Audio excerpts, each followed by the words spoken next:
Ada yang parkir ngalangin orang tuh di jalan. Itu termasuk dalil ini nih. Bayangkan dia parkir membuat orang jadi sulit. Ini tiap orang yang lewat kalau keluar doa bisa jadi petaka ini. Tidak ada yang lebih pahit dari berharapnya hati kepada Allah. Allahumma ftah lana hikmataka ya Allah.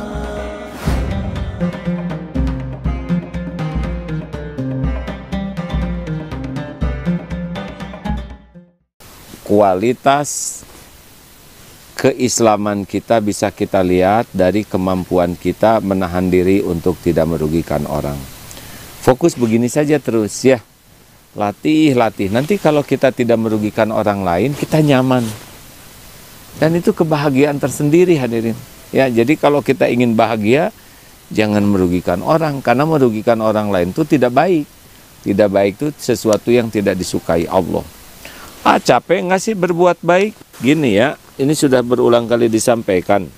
Kalau kita melakukan ketaatan, kita pasti capek. Ketaatan makin hebat, ketaatannya kita capek. Tapi dengan istirahat capeknya hilang. Dan yang tetap awet itu pahalanya. Ganjarannya, capeknya hilang nih kalau kita berbuat kebaikan. Tapi pahalanya akan awet kalau ikhlas. Kalau kita berbuat maksiat, berbuat dosa yang kita anggap menyenangkan, maksiat, zina dan sebagainya, itu pasti kesenangannya itu hilang suatu saat itu hilang.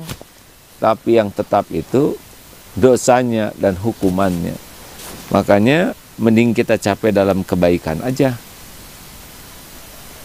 Dan sebetulnya capek fisik, hatinya nggak capek. Kalau berbuat baik tuh bahagia nggak? Bahagia kalau ikhlas. Kalau nggak ikhlas nggak bahagia. Gimana? Ya berbuat baiknya jaim. Agar dianggap sebagai orang baik itu capek. Kalau ingin jadi orang baik itu enak.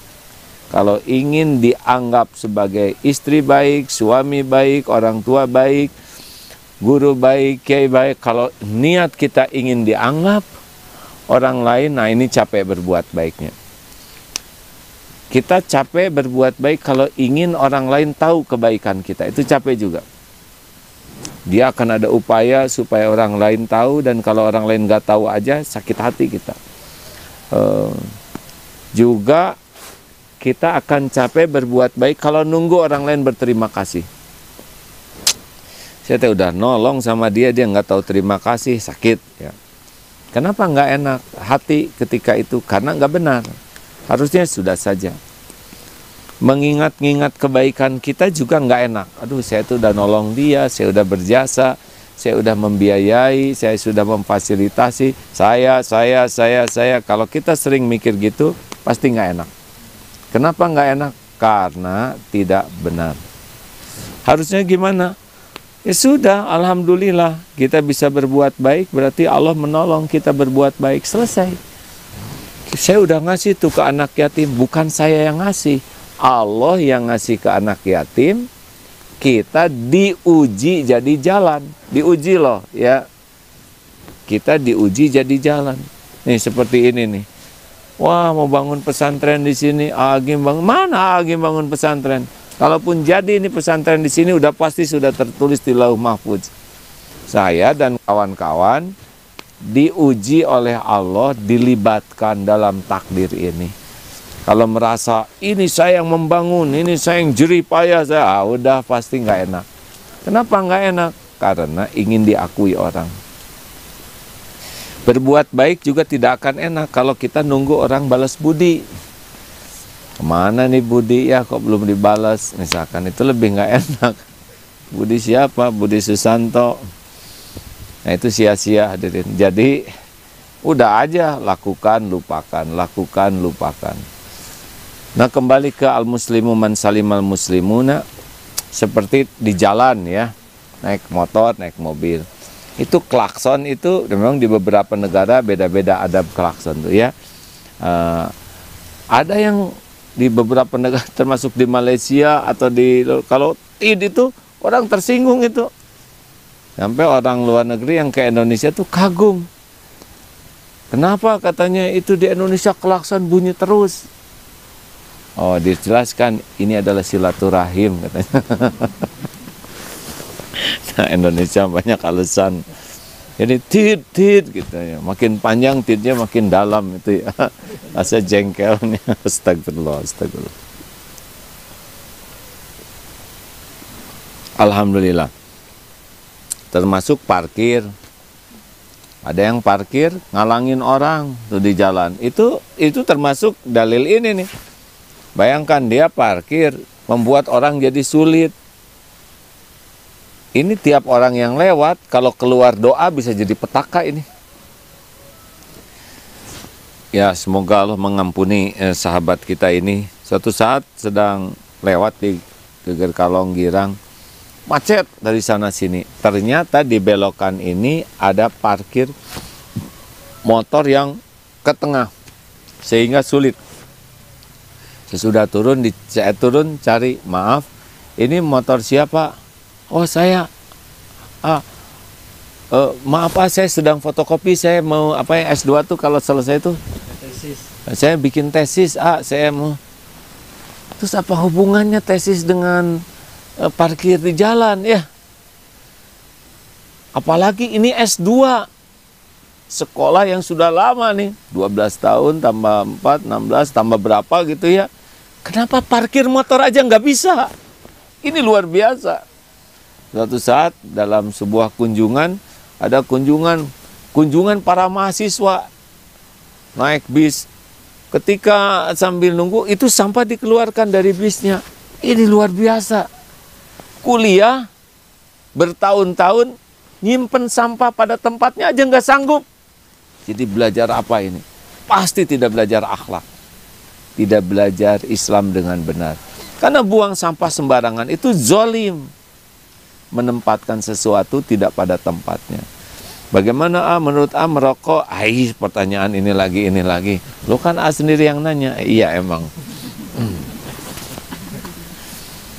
Kalau menurut saya ya, merokok itu Kediri itu paru-paru ini kan punya hak udara bersih nih, seperti ini nih, enak kesini jauh-jauh, udara bersih. Kalau diberikan asap rokok, secara kajian ilmiah itu beracun. Berarti menurut saya sih kalau Kediri sudah menzolimi diri. Bagaimana ke orang lain juga punya hak udara bersih. Kalau kita merokok, kemudian dihembuskan ke orang lain, maka orang lain akan teracuni. Kita sudah zolim. Kediri zolim, ke orang lain zolim. Tidak boleh. Tidak boleh. Karena al-muslimu man salimal muslimuna min lisanhi wa yadih. Tidak boleh, karena itu perbuatan tangan yang merugikan orang lain. Ini dari sudut pandang pemahaman saya dari ini ya. Terserah, ada yang mengatakan ini makruh, ada yang mengatakan ini haram. Tapi kalau Asim merasa kalau saya merokok, saya menzolimi diri saya dan menzolimi orang lain. Tapi kan saya memberikan rezeki ke tukang dagang, tukang rokok, memang bakal selalu ada alasan, ke tukang tembakau. Ya kalau mau memberi rezeki, mereka udah ada rezekinya sendiri kok. Ya kita rezekinya kasih dengan sedekah aja, tidak harus dengan berbuat seperti itu. Jangan sampai parkir sembarangan, buang sampah, merokok. Lalu bagaimana kalau kentut? Kentut itu kan bagian dari nikmat, ya untuk kita pelakunya nikmat ya.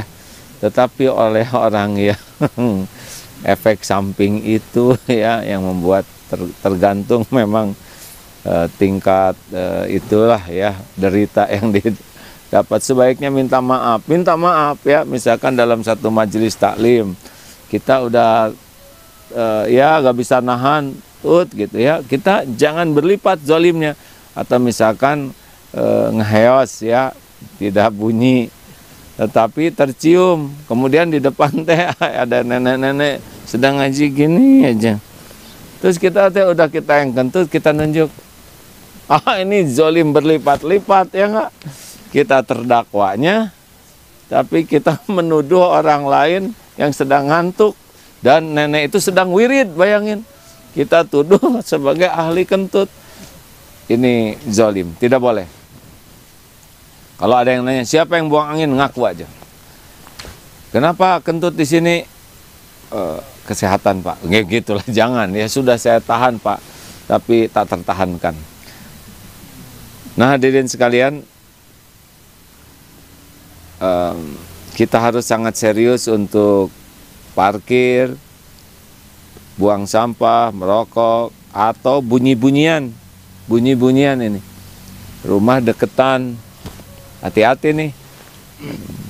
Mau masang paku, bilang sama tetangga, jangan sampai kita enak masang paku, ngebor, pas itu di kamar tidur kakek yang sedang sakit. Coba, harus kita baik-baik dulu. Atau bakar sate, gimana nih, kita bakar sate pas tetangga deketan, hati-hati nih, harus kita kirim satenya. Kenapa? Karena dia yang tidak ingat sate jadi ingat sate. Yang tadinya tidak pengen sate gara-gara jadi pengen sate. Terus kita lihatkan ke tetangga, nih enak, itu lebih keji lagi, kirim. Atau beli buah-buahan, beli anggur, beli apel, lewat ke depan rumah tetangga, anak-anaknya pada lihat. Kita masuk ke rumah, tetangga anaknya merengek, pengen anggur, pengen apel, pengen seperti itu. Terus kita dari jendela, zolim. Kirim.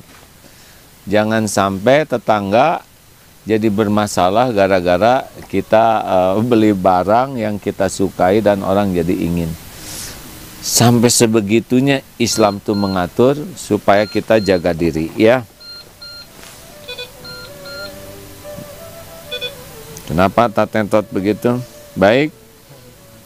Sekarang kita akan ini tahap pertama ya, al-muslimu man salim al-muslimuna min lisanihi wa yadi. Jadi kita ini mencoba memperbaiki keislaman kita. Jadi sekarang ada satu amalan yang harus kita lakukan kalau kita tahajud atau malam-malam adalah memikirkan berapa banyak orang yang saya sakiti, berapa banyak orang-orang yang terugikan oleh saya, berapa banyak orang-orang yang hatinya nggak enak karena saya. Kita pikirkan itu. Ada yang efek langsung dari